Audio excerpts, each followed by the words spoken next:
یا ایھا الذین آمنوا اذا تداینتم بدین الی اجل مسمی فاکتبوہ، اہل ایمان جب تم کوئی معاملہ بیع و شراء کا قرض کی بنیاد پر کرو ایک اجل معین، ایک وقت معین تک کے لیے، تو اس کو لکھ لیا کرو۔ پہلی بات تو ذہن میں یہ رکھیے کہ تداینتم کے اندر بھی دین تو موجود ہے، باب تفاعل ہے دین سے تداین، باہم دین کا معاملہ کرنا۔ پھر دوبارہ تکرار کیوں آئی بے دینن،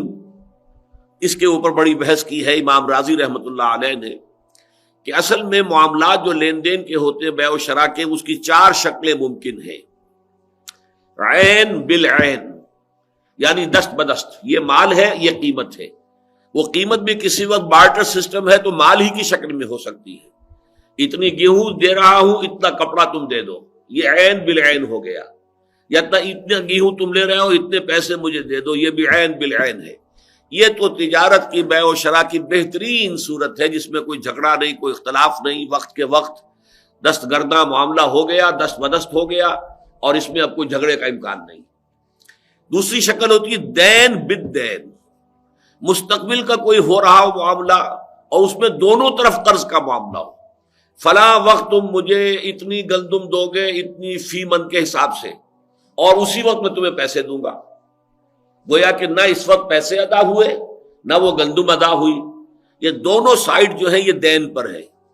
یہ حرام مطلق ہے، اس کی شریعت کے اندر کوئی گنجائش نہیں۔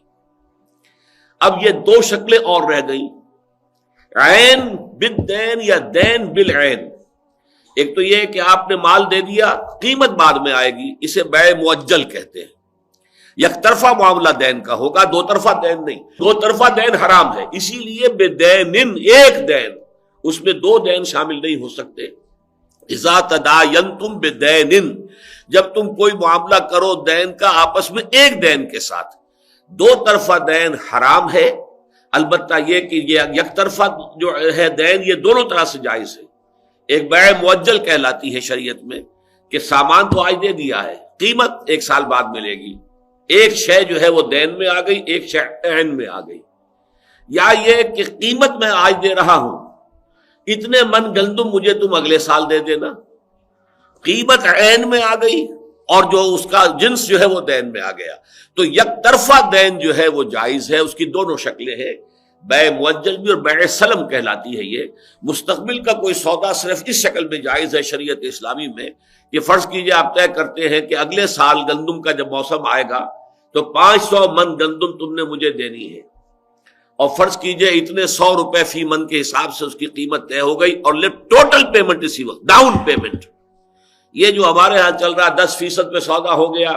پھر اگر کوئی شخص جو ہے سودے سے بھاگ گیا تو وہ 10% جو ہے وہ ضبط ہو گیا، یہ سب حرام میں سے۔ جتنی چیزیں ہمارے اس وقت معروفات میں داخل ہو چکی ہیں کاروبار میں، واقعہ یہ ہے کہ بیع و شراء کی اکثر شکلیں جو ہے وہ ناجائز ہے، حرام ہے، عادت حرام ہے، دو طرفہ کمیشن لینا حرام ہے۔ ایک طرفہ کمیشن ہو سکتا ہے، یا آپ خریدار سے کمیشن لیجئے یا آپ فروخت کنندہ سے کمیشن لیجئے، اس لیے کہ یہ ایک طرح کی وکالت ہے، اور وکالت ظاہر بات ہے کہ ایک مقدمے میں ایک وکیل دونوں طرف سے تو نہیں ہو سکتا کہ مدعی کے کیس کو بھی وہی پلیڈ کرے اور مدعا علیہ کے کیس کو بھی وہی پلیڈ کرے، ناممکن ہے، دو وکیل علیحدہ ہوں گے، اور ہر طرف کا وکیل جو ہے وہ اپنی اجرت لے سکتا ہے اپنے موکل سے۔ اسی طریقے سے خرید و فروخت میں یک طرفہ کمیشن جائز ہے، دو طرفہ کمیشن حرام ہے، اور یہ آج کل ہمارا سارا کاروبار، وہ چاہے اجناس کی منڈیاں ہوں اور چاہے غلے کی منڈیاں ہوں اور چاہے وہ پھلوں کی ہوں اور چاہے سبزیوں کی ہوں، وہ سب کے سب یہ دو طرفہ کمیشن پر آڑتی جو ہے اپنے اڈے بنا کر بیٹھے ہوئے ہیں، اور بیچنے والے سے بھی لے رہے ہیں اور خریدنے والے سے بھی لے رہے ہیں، سب حرام ہے۔ اس کا تو ایک اہم واقعہ میری زندگی کا، میں گیا ہوا تھا جامع مدنیہ میں، اور مولانا سید حامد میاں رحمۃ اللہ علیہ وہ درس دے رہے تھے، اور حدیث کا درس ہو رہا تھا، لا یبیع الحاضر للبادی، کوئی شخص جو شہر کے اندر کا رہنے والا ہے وہ باہر سے آنے والے کے سامان کو فروخت نہ کرے۔ اب یہ 8-10 طرق سے یہ حدیث آئی، یہ طرق کا سمجھ لیجئے کہ حدیث کا متن تو ایک ہی ہے، لیکن ان فلاں ان فلاں ان فلاں یہ ایک طریقہ ہو گیا، کسی اور صحابی سے کسی اور تابعی نے نقل کیا، یہ دوسرا طریقہ، یہ طریقے کہلاتے ہیں، سلسلے کہلاتے ہیں روایت کے۔ تو 8 حدیثیں شمار ہوں گی، جبکہ یہ روایت کے سلسلے 8 ہیں، چاہے متن ایک ہی ہے، متن ہے کہ لا یبیع الحاضر للبادی، لیکن وہ تقریباً 5-6 مجھے یاد پڑتا ہے کہ ترک سے یہ حدیث آئی، درس ہو گیا اور اس کے بعد دعا مانگ لی. میں وہاں بیٹھا ہوا تھا، مولانا سے ملاقات کے لیے گیا تھا، تو میں نے مولانا سے پوچھا کہ اس حدیث کی روح سے آڑت کا کیا حکم ہے. تو مولانا نے، اب ان کا انتقال ہو چکا ہے، اللہ تعالیٰ ان کے درجے بلند کرے، تو انہوں نے مجھ سے سوال کیا آڑت کسے کہتے ہیں. میں نے کہا جناب آڑت اس کو کہتے ہیں کہ شہروں کے اندر منڈیاں ہوتی ہیں، کوئی غلے کی منڈی ہے، کوئی سبزی کی ہے، کوئی پھلوں کی ہے، وہاں آڑتی ان کے اڈے ہوتے ہیں، باہر سے لوگ سامان لے کر آتے ہیں، وہ بیچتے ہیں، شہر کے لوگ خریدتے ہیں، اور یہ آڑتی 2 طرفہ کمیشن لیتے ہیں. فرمایا حرام مطلق ہے، صرف ایک طرف کا جو ہے معاملہ جائز ہے، وہ وکالت کے طریقے پر جائز ہے. تو اسی طریقے سے میں آپ سرچ کر رہا ہوں کہ اکثر لین دین 10% 20% دے دیا اور سودا ہو گیا، یہ حرام ہے. مستقبل کا سودا صرف ایک شکل میں جائز ہے، اور وہ یہ ہے کہ آپ نے قیمت پوری اسی وقت ڈاؤن پیمنٹ کی ہو. 500 من گندم اگر فرض کیجئے 400 روپے فی من کے حساب سے آپ نے اس کا سودا کیا ہے، تو 500 کو 400 سے ضرب دے لیجئے، جتنی رقم بنتی ہے وہ اسی وقت آپ کو پے کر دینی ہوگی، تب یہ سودا جائز ہے، ورنہ ناجائز ہے. یہ ہے بیع سلم. سلم کہتے ہیں اس کو، تسلیم، حوالے کر دینا، یعنی قیمت پوری کی پوری جو ہے سرنڈر کر دی جائے، حوالے کر دی جائے، یہ بیع سلم کہلاتی ہے. بیع مؤجل یہ ہے کہ آپ نے سودا تو اب دے دیا، قیمت 1 سال کے بعد آنی ہے، تو بیع مؤجل بھی جائز ہے. اصل میں جس بات پہ میں نے اس سے پہلے تذکرہ کیا بیع مؤجل کو میں ناجائز سمجھتا ہوں، وہ اصل میں ان چیزوں کا ہے کہ جو نقد بھی مل رہی ہیں اور بیع مؤجل پر بھی مل رہی ہیں. نقد میں تو یہ گلاس 10 روپے کا ہے، 1 مہینے کے بعد پیسے دو گے تو 11 روپے کا، یہ شکل جو ہے حرام ہے، اس لیے کہ اس میں 1 روپے کا جو اضافہ ہوا 1 مہینے کے عوض، در حقیقت یہ سود ہے. اگرچہ ہماری فقہ میں جائز ہے، لیکن میں اسے سود ہی سمجھتا ہوں، حرام سمجھتا ہوں. البتہ یہ کہ کوئی شے ایسی ہے کہ جو مارکیٹ میں عام بکتی نہیں ہے، مکان کا معاملہ ہے، عام مکان طے ہوا ہے، سودا طے کرنا ہے، آپ نے 10 لاکھ طے کر دیا، لیکن 10 لاکھ آپ نے 1 سال کے بعد دینا ہے، بس ٹھیک ہے، کوئی حرج نہیں، یہ بیع مؤجل کہلائے گا. مکان کا قبضہ آج دے دیجیے، لیکن یہ کہ قیمت جو ہے وہ 1 سال کے بعد آپ کو مل جائے گی، یہ آپ کا معاہدہ ہوگا، اس کو لکھ لیجیے. تو یہاں یہ میں نے وضاحت کی ہے، یا ایھا الذین آمنوا اذا تداینتم بدین، یک طرفہ دین کا معاملہ جب تم کرو گے، 2 طرفہ دین حرام. یک طرفہ دین جو ہے اگر اس کا کوئی معاہدہ کرتے ہو تو پھر الی اجل مسمی، پہلی بات تو یہ کہ اس میں وقت کا تعین ہونا چاہیے، اور اس میں پھر فقہا نے باتیں کی ہیں کہ بالکل تاریخ کے تعین کے ساتھ، یہ نہیں کہ اگلی فصل پر، اب اگلی فصل کہیں پر فصل جلدی ہو جاتی ہے، کہیں بعد میں ہوتی ہے، اس سے در حقیقت وہ سودا صحیح نہیں ہوگا. بالکل معین تاریخ لے، اجل مسمی، اس کی تاریخ معین ہو جانی چاہیے کہ یہ سودا فلاں ڈیٹ کے اوپر اس کی تکمیل ہونی ہے. فاکتبوہ ہو تو اسے لکھ لیا کرو،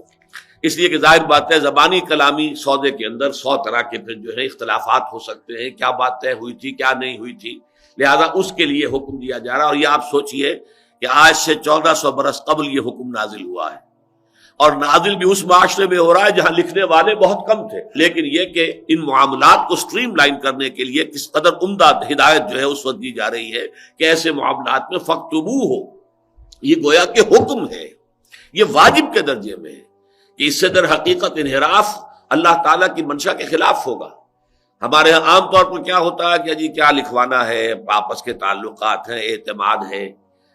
جب معاملہ ہو رہا ہے اس وقت تو اعتماد بھی ہے، دوستی بھی ہے، محبت بھی ہے، رشتہ داری بھی ہے.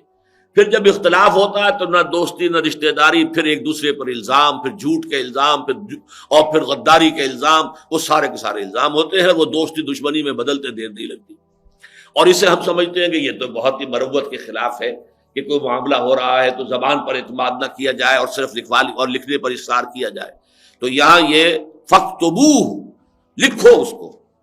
میرا یہ واقعہ ہے، میری زندگی کے اہم واقعات میں سے ہے کہ مولانا امین حسن اصلاحی صاحب جب کہ تدبر قرآن ابھی لکھ رہے تھے تو ایک ڈاکٹر عبداللطیف خان صاحب ہوتے تھے کویت میں. مولانا کے مالی حالات اچھے نہیں تھے تو وہ ان کی کچھ مدد کرتے تھے، ماہانہ کچھ رقم بھیجتے تھے.